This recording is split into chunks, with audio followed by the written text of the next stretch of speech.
so thankful for this 44th year anniversary of the Philippine Red Cross. That was in 1981. The Philippine Red Cross Benguet was first established. And so we're so thankful for God that we're able to succeed, or probably we're able to live for the 44 years of humanitarian service here in the province of Benguet, no? With, of course, the Philippine Red Cross itself. And with that, we cannot say that we're not able to deliver much our services without the support of our volunteers, no? But that we could say that we're able to provide better services. As I said, we started with a 2 to 3 staff. Right now, we have more than 10 staff, no? Recently, we'd like to announce that we are above par the quality excellence set forth by the Research Institute of Tropical Medicine, no?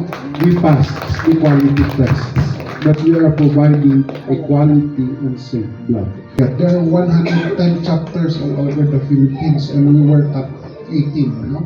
In class rank, we are class third, no? We are class C. We are third in rank, no? That's how the national also ranks our chapter. We have annual ranking, no? Ibig sabihin niya, we are doing our best in delivering our services, no? So napintas dito yung avenue, tas siya ko na awan matikwartak nga itad ko ti akin kasapulan. Awan mati millions ko, awan mati i-share ko kas pangarikan. So napanunod ko, mabalin siguro dagiti services hanaya na jay desire tayo nga makatulong ito na duman. Jay barangay tayo kat tutuloy tayo latamat nga supportaran ti Red Cross di may kwangor idi itatay nga po na nang always be there. I always be ready, always be there po na sa jay ikwa tatay kat mayat di nga tutuloy nga panpanunutan tayo. I remember na volunteer kami or support kami through blood donation. So donors kami lata iti blood ED. So gusto di ko na nga Bagyo. Red Cross Bagyo di malagi po nga ako na ito. So 1985. So since hindi talang ako supportar at Red Cross. Red Cross ED 1970s when I was in college in SAC. Gantan na nagmayad niya idi adati ang UTC. Ismuno adati akin kasapulan ti dara tatakat unom lang dagiti kaditi. Oh, mga 1,000 nga kadits. Kung kadits mandatory mabalik agdunar kayo.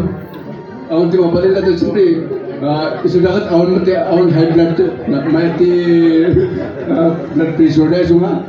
Amin lagi jaya kaditi mi di 1970s hingga 1980s talagang kanang problema ti Red Cross jadi.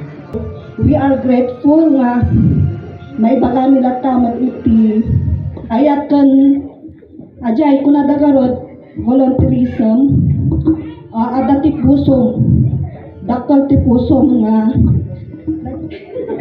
dakal ti pusong nga mangipaay iti naayat nga mangi serve iti bagim rabi iman parbango nagsapa ada kalatta dita. So sabi ko mata ada kami latta kan ada ti apo nga mang tatarabel at takadatoyo